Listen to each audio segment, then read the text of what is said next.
नमस्कार दोस्तों आज थोड़ी सी बात इस बारे में करते हैं कि कई बार हम समझते हैं कि एक प्रतिभा जो हमारे सामने आई है, कद्दावर प्रतिभा, क्या हर प्रतिभा का संबंध पृष्ठभूमि से होता है? क्या ये ज़रूरी होता है कि हर एक बंदा, जैसे एक वो पुरानी कहावत है कि he was born with A silver spoon in his mouth, ये कुछ लोगों, कुछ नेताओं के बारे में ये बात कही जाती है। ये ज़रूरी है क्या कि अगर जो कोई आदमी व्यक्तिगत संघर्ष से, जिजीविषा से आगे बढ़ता है और नए रूप में आता है और विश्व का सर्वाधिक वेतन पाने वाला या सर्वाधिक आय वाला अधिकारी बनता है, तो क्या ये ज़रूरी है कि हम ये समझें कि इसके संस्कार ही ऐसे थे, पृष्ठभूमि थी इसके पास, इसलिए ये आगे बढ़ गया, और जिसके पास पृष्ठभूमि नहीं है वो पिछड़ गया?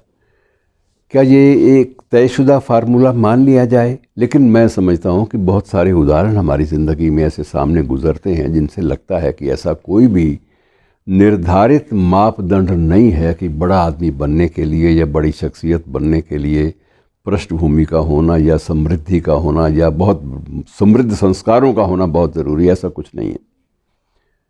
मैं आज बात कर रहा हूँ उस युवा की जो अब युवा तो नहीं रहा, थोड़ा सा प्रौढ़ हो गया है, ये कहना चाहिए कि अब प्रौढ़ है वो।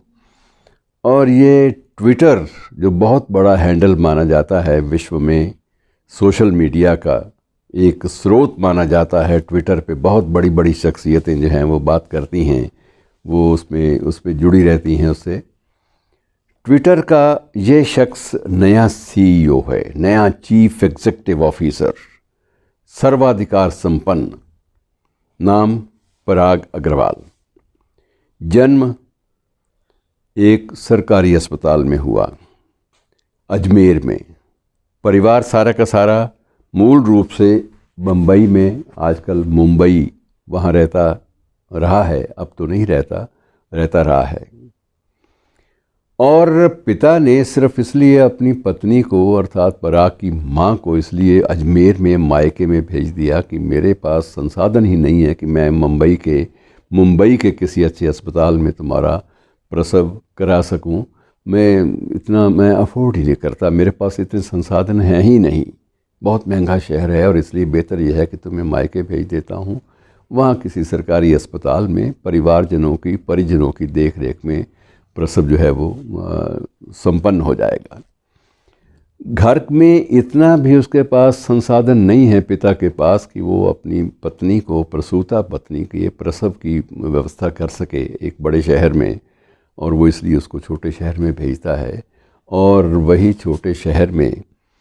उसी छोटे शहर में जब जन्म होता है पराग अग्रवाल का, तो आप अंदाज़ा लगाइए कि कैसी परिस्थितियाँ थी जिनमें उस व्यक्ति ने परवरिश पाई।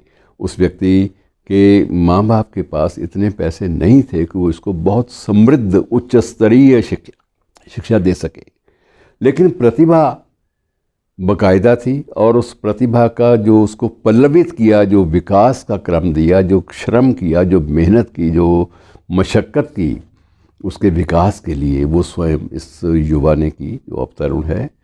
और इस वक्त मित्रों आप ये अंदाज़ा लगाइए कि 7.5 करोड़ उसका वेतन है, और बोनस और पर्क्स वो अलग से हैं। वो इस पद पर पहुंचा है तो अपनी प्रतिभा के बूते पहुंचा है। उसने कोई जुगाड़ या जोड़ तोड़ या ऐसा कोई काम नहीं किया जिससे ये लगे कि वो बहुत ऊंचा चला गया है। और उम्र अभी 37 साल की है, तो अभी सारी उम्र पड़ी है।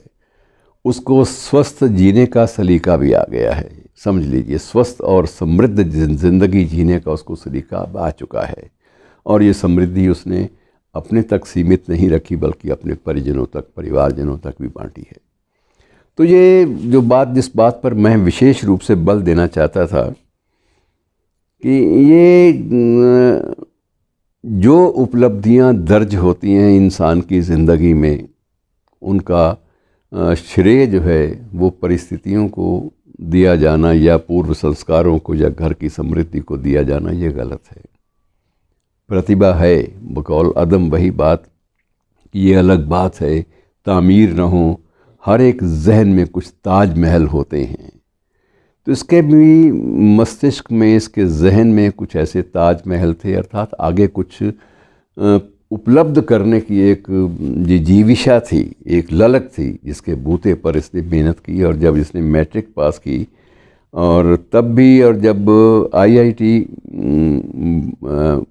अपने बॉम्बे में इसको प्रवेश अपनी मेरिट के आधार पर मिला, तब भी ये टीचर भी कहते थे कि ये टॉपर मटेरियल है। इसके बारे में शब्द था कि ये एक ऐसा बच्चा है जिसमें टॉपर कहलाने की, सबसे ऊंचे शिखर को छूने की क्षमता है। और इसी क्षमता के बूते पर पराग अग्रवाल, अब उम्र भी ज़्यादा नहीं है, अब 1984 का जन्म है, 16 वर्ष उसके हो गए, 21 अब हो गए, तो आप लगा लीजिए अंदाज़ा कि छोटी उम्र में, 37 वर्ष की उम्र में उसने क्या कुछ अचीव कर लिया है, कितनी उपलब्धियां अपने खाते में दर्ज कर ली हैं। और ऐसा नहीं है कि ये परंपरा भी रही हो, ऐसा भी नहीं है। इससे जो पूर्व जो सीईओ थे, डॉर्सी, ट्विटर के ही सीईओ, इससे पहले जो थे, अब वो भी इन्हीं हालातों में गुजरे थे और उनका वेतन मात्र भारतीय रुपए के अनुसार सिर्फ 106 रुपये था।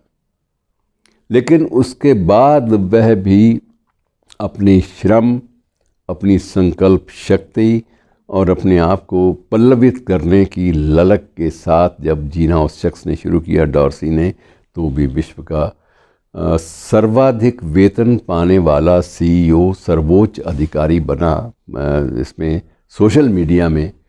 तो कहने का मतलब ये मित्रों, कुछ एक कहानियाँ दिलचस्प होती हैं, प्रेरक भी होती हैं, तो अगर हम चाहें तो बहुत कुछ उनसे सीख सकते हैं। शुक्रिया।